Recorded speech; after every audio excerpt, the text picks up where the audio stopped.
የኢትዮጵያን መገለጥ አግድመው ሊተነትኑ የሞከሩትን ሁሉ አሳፍረናል በድምጻችን ተመን በመውጣታችን።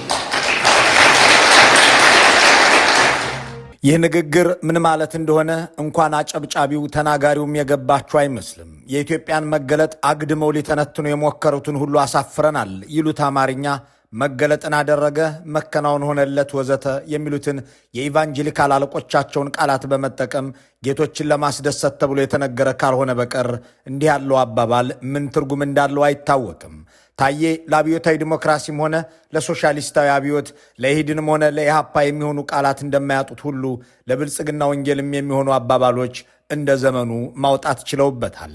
ታዬ አጽቀሥላሴ አማርኛንም ሆነ እንግሊዘኛን በሚገባ የሚያውቁ ስለመሆናቸው ይናገራሉ። በዚህ ንግግር ለማለት የፈለጉት ሐሳብ ግን በአማርኛም ሆነ በእንግሊዘኛ ቢተረጎም ትርጉም የለውም። በሌሎቹ የንግግራቸው ክፍል ላይ ያነሱት ነገርም በትክክል ብልጽግናዊ ነው። በብዙዎች ስምምነት ብልጽግናዊ ንግግር ማለት ብዙ ውሸት፣ ለምክንያትና ለአመክንዮ አለመጨነቅ፣ እርስ በርሱ የሚጣረስ ብቻ ሳይሆን አጥፍቶ ጠፊ የሆነ ንግግር ማቅረብ፣ የቃላት ድረታና ሐሳብ የለሽነት ነው። ከዚህ አንጻር በእሳቸውና በጌቶቻቸው ቋንቋ በሚገባ ተገልጠዋል። ዓለም ስለኛ የሚዘግበው ሁሉ የማይሰራ ነው ይሉና 2 ደቂቃ ባልሞላ ጊዜ ውስጥ ደግሞ ሌላው ዓለም ስለ ኢትዮጵያ ከኢትዮጵያውያን የላቀ መረዳት እንዳለው ሲገልጹ እርስ በርሱ የሚናከስ ንግግር እየተናገሩ እንደሆነ እንኳን ልብ የሚሉት አይመስልም። ታዬ የማይታያቸው የአገር ችግር ብቻ አይደለም፣ የራሳቸውንም ንግግር አያስተውሉትም። እናም ዓለም የመሰከረውን ምርጫ አድርገናል ማለት ቢያቅታቸው ዓለም አቀፍ መመዘኛ አያስፈልግም፣ የእኛ ምርጫ ዓለም አቀፍ መመዘኛዎችን ሁሉ ጥሶ አልፏል ይላሉ። በእርግጥ ለነ ፕሬዚዳንት ታዬ አዲሱ የምርጫ መመዘኛ እየተዋጉ ምርጫ መደገስ መሆኑንም ያምናሉ። እየገደሉ መምረጥ፣ እያቆሰሉ መመራረጥ የምርጫ ዲሞክራሲያዊነት ማሳያና መመዘኛ እንደሆነ የፈለጉት የኦህዴድ ብልጽግናዎች የሚናገሩት ቢቸግራቸው ታዬ አጽቀሥላሴንና ጌታቸው ረዳን አሰማርተው ከርመዋል።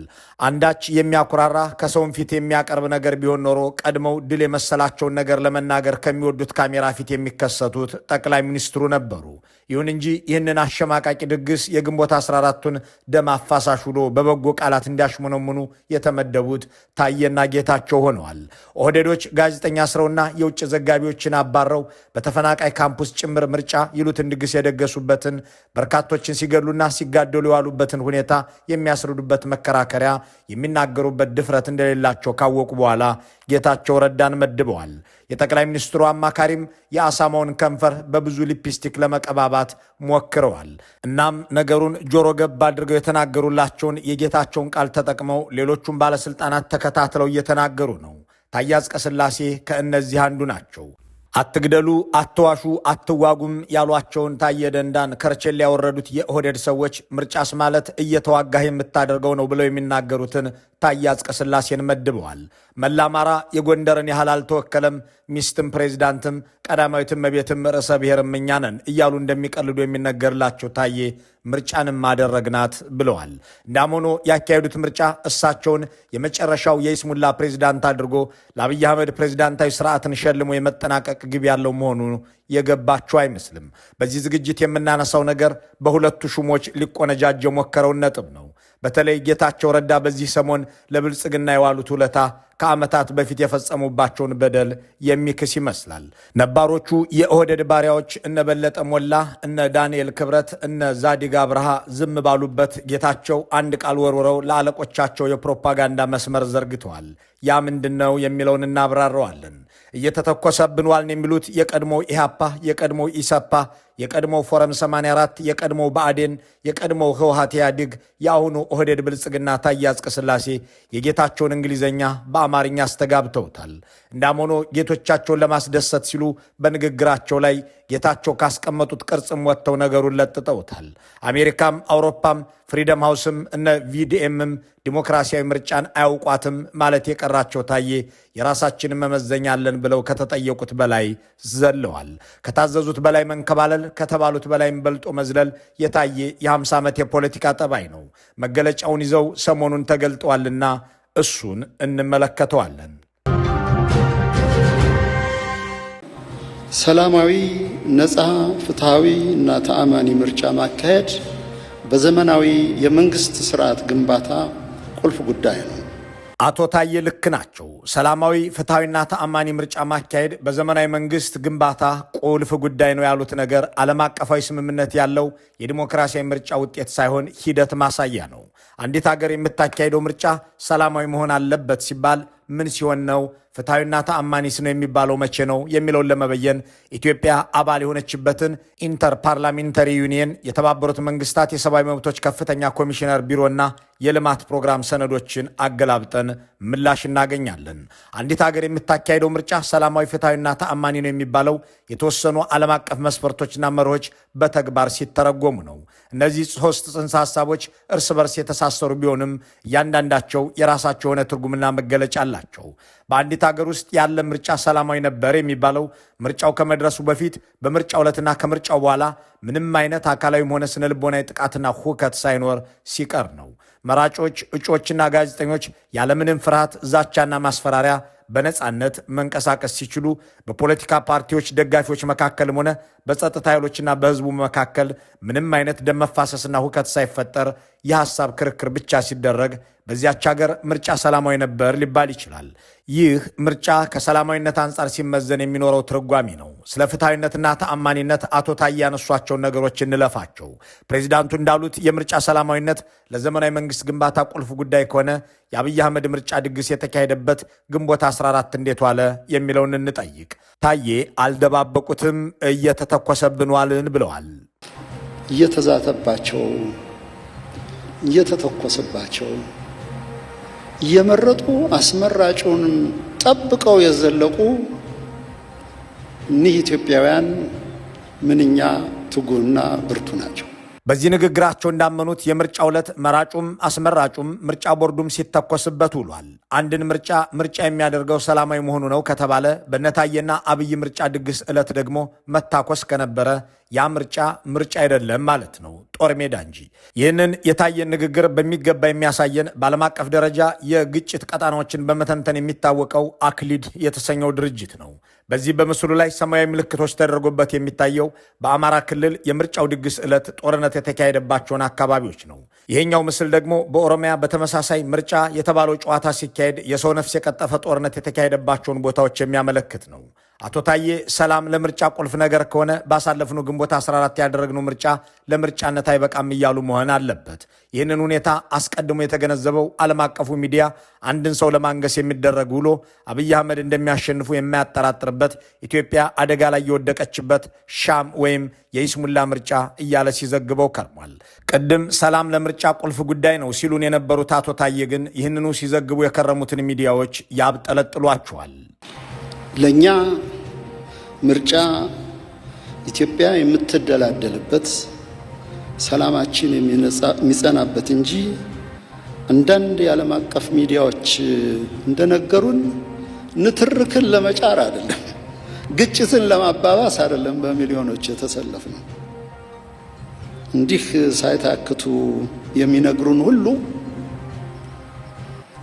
ዛሬም ነገም ትንታኔያቸው የተሳካ አልነበረም። ቅድም እኮ ሰላም ለምርጫ ቁልፍ ነገር መሆኑን ነገሩን። ደግሞስ ስትታኮሱ መዋላችሁን አንደበቱ አመን አይደለም ወይ? ይህንኑ እርሶ የተናገሩትን የዓለም አቀፉ ሚዲያ ሰላም የሌላት ሀገር ምርጫ አደረግሁ ብትል የይስሙላ ነው አለ እንጂ ሌላ አልወጣውም። ታዲያ የራስዎን ንግግር አስቀድሞ የተናገረው ዓለም አቀፉ ሚዲያ ለምን ይወቀሳል? ለምን እንዲህ ያለ እርስ በርሱ የሚገዳደል ነገር ይናገራሉ የሚለውን ጉዳይ መጠየቅ ለብልጽግናዎች ሰፈር የሚመጥን አይደለም።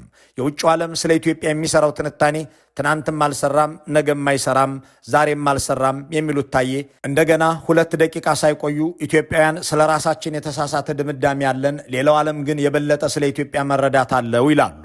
እንዳንድ ነባር የታሪካዊ ስልጣኔ ወይም ኦልድ ሲቪላይዜሽን አንዳንዶቹ ሂስቶሪካል ሶሳይቲ ፓር ኤክሰለንስ ይሉታል። ስለ ራሳችን ብዙ ግምታችን አነስ ያለ ነው እንጂ ሌሎች በሚነግሩን ልኬታ ማለት ነው። ቅድም በእንግሊዘኛ ስለ ኢትዮጵያ የጻፉትን ሲያወግዙና ትንታኔ የማይችሉ የማይገባቸው መሆናቸውን ሲያስረዱ የነበሩት ታዬ እንዲህ ተገልብጠው ደግሞ ኢትዮጵያውያን ስለ ራሳችን የተሳሳተ ድምዳሜ ያለን፣ ፈረንጆች ግን ሂስቶሪካል ሶሳይቲ ፓር ኤክሰለንስ ይሉናል ማለቶ የሚጣረስ አይደለም ወይ? የትኛውን እንመኖ? ፈረንጆቹ ስለኛ የሚተነትኑት ልክ አይደለም፣ እኛንን ትክክል ያሉበትን የመጀመሪያውን ንግግር ሆን ወይስ እኛ ስለ ራሳችን የተሳሳተ ድምዳሜ ያለን፣ ፈረንጆች ግን አቻ የለሽ የህብረተሰብ ስብጥር ናችሁ ይሉናል በማለት በራሳቸው በፈረንጆቹ አፍ የተናገሩትን ብሎ መጠየቅ ከአንድ የብልጽግና ሰው የተሰደረ ሐሳብ የተናበበ ቁም ነገርና ውል ያለው መከራከሪያን መጠበቅ ይሆናል። የዚያ ሰፈር ሰዎች የሚያጋጩት ሰው ብቻ ሳይሆን ሐሳብና ቃላትንም ነውና ታዬም እንዲሁ ናቸው።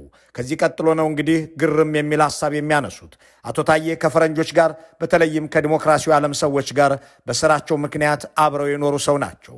በብርሃኑ ባይህም፣ በተስፋ የታደሰም፣ በጎሹ ወልዴም፣ በስዩ መስፍንም፣ በኃይለማርያም ደሳለኝም፣ በወርቅነህ ገበየሁም፣ በገዱ አንዳርጋቸውም፣ በደመቀ መኮንን ስር ሆነውም በውጭ ጉዳይ ሚኒስቴር ውስጥ ሲሰሩ የኖሩ ሰው ናቸው። በዚህም ምክንያት የዲሞክራሲው ዓለም ምርጫን፣ ሚዲያን፣ ፖለቲካን፣ ዲፕሎማሲን፣ ሰላምንና ጦርነትን እንዴት እንደሚመለከት በሚገባ ያውቃሉ ተብሎ ይገመታል። ደግሞም ሎስ አንጀለስም ኒውዮርክም የኖሩ በመሆናቸው የምርጫ መመዘኛዎችንም ሆነ የምርጫን ምንነት ለመረዳት አይቸገሩም ተብሎ ይታሰባል።